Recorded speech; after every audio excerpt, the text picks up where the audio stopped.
Money Vikings Collectibles. Welcome back. Thanks for joining me for this quick video. I wanted to talk about comic book collecting. You know that I do reviews of all kinds of collectibles, not only Magic the Gathering and Flesh and Blood and trading card games, but also comics. As a Gen Xer that grew up collecting comics, I just sort of have a special place in my heart for comic collecting and the art form of it. A lot of it inspired me to become an illustrator and work in art and to create my own works of art. And I learned how to make art from these. So it was the foundation for me of drawing and just enjoying that as a hobby and a very pleasurable pursuit.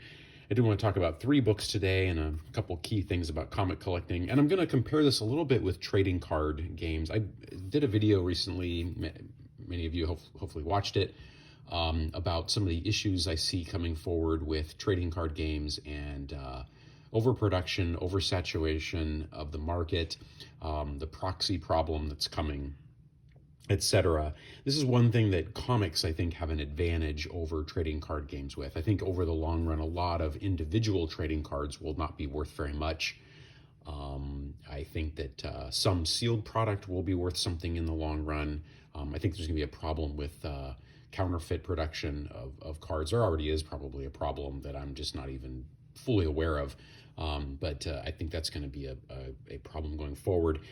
And as we know, last year, Magic and Wizards didn't do themselves many favors by trying to milk the consumers and overdoing it with what was coming out. But I do want to talk a little bit about comics. Before that, please hit the like and subscribe. I'm trying to grow this channel in 2023, so I do appreciate any support. And if it's just a simple like and subscribe, that really helps, motivates us to put out more content and to hopefully share ideas and hopefully help make you a better collector and wealthier and just live an awesome life. So what I'll start with comics is, my first rule of collecting is enjoy what you're collecting. So here's an example of that. This is Justice number 1. I enjoy this book very much for a couple of reasons. I'm going to share why. Number 1, the Alex Ross artwork is absolutely phenomenal. And he's a true master in painting and illustration. It's actually amazing that these are done in watercolor. Watercolor is actually a pretty difficult medium to work in. It's unforgiving in a lot of ways. So for him to produce this work is just amazing. And if you're not familiar with Alex Ross, I would highly encourage that. But here's another phenomenal thing about this book in particular that I really like. The artwork, sometimes with comics, the cover art is misleading because the cover art will be really nice, and which is a nice part of comics because you can display. People love that about comics because you're displaying the covers typically, and it's almost like a work of art in your house.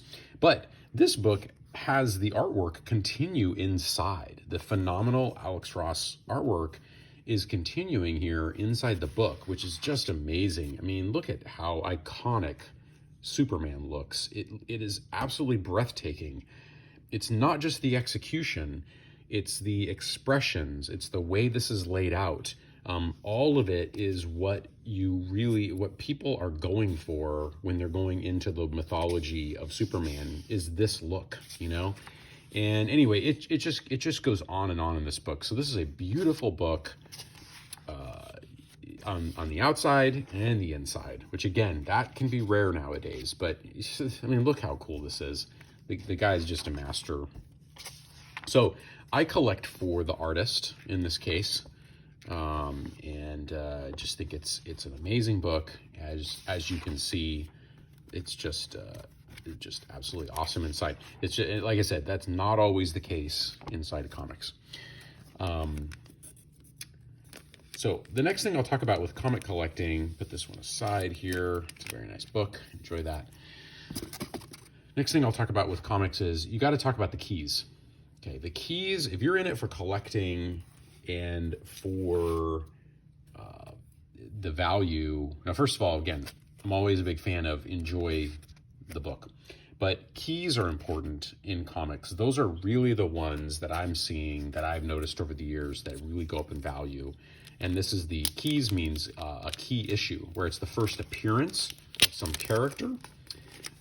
First issue of a character series. That's the example here. So this is the first Spider-Man issue #1, Ultimate Comics, All New Spider-Man, where Miles Morales is the Spider-Man, as you can see in his suit. And, you know, this character is really the future of, you know, of the franchise. And so, trying to, yeah, you got him right there. You got the whole, you know, whole story here. Now, this is one where you know, the art inside is very slick. It's a great story. Awesome character, amazing character.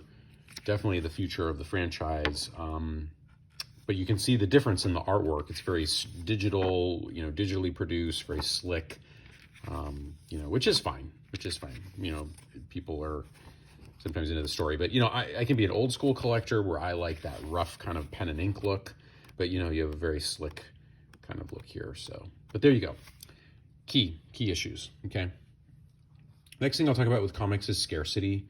So I think this is going to be an issue with, as I'm kind of juxtaposing this with trading card games. Scarcity is critical with comics. You saw that with the overruns of comics, you know, that came out in the 90s. You know, they're still valuable in good comics. You know, your Spawn #1s, your Superman 75, Death of Superman. Great books. I really enjoy them. I have a few copies, but there were way too many of them made. So they're not worth as much. So it's something you got to keep in mind. The other thing I'll talk about is pop culture identification with comics.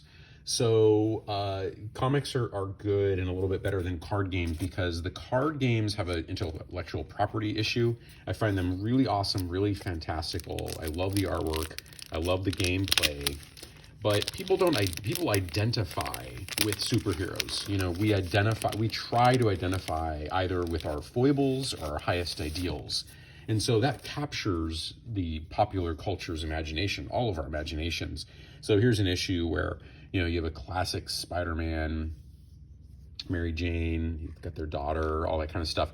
So again, you know, Spider-Man is a key character where people really can relate to him. They want to be like him. You know, it's just a very cool character. And you know, you've got that. It's cool. Secret Wars. You've got that pop culture kind of connection. So that'll come back around and around again. I mean, look at like the Batman series. I mean, when I was a kid, you know, Michael Keaton came out as Batman in the Tim Burton movie. And since then, you know, the franchise has just exploded and you have all these different Batmans and, you know, the character and the stories are reimagined. Same with Superman, same with Spider-Man. So the characters are reimagined for whole new generations. And it's just really cool. It's kind of our modern mythology. So those are a couple things I want to talk about this evening with all of you in terms of comics. And again, please like and subscribe. Check out truewealth.moneyvikings.com. We do have a new book out as well on investing and building wealth. So I'd appreciate if you checked that out as well, because we do a lot more than just collecting content. All right, everyone, take care. Have a great week. Thank you very much for watching.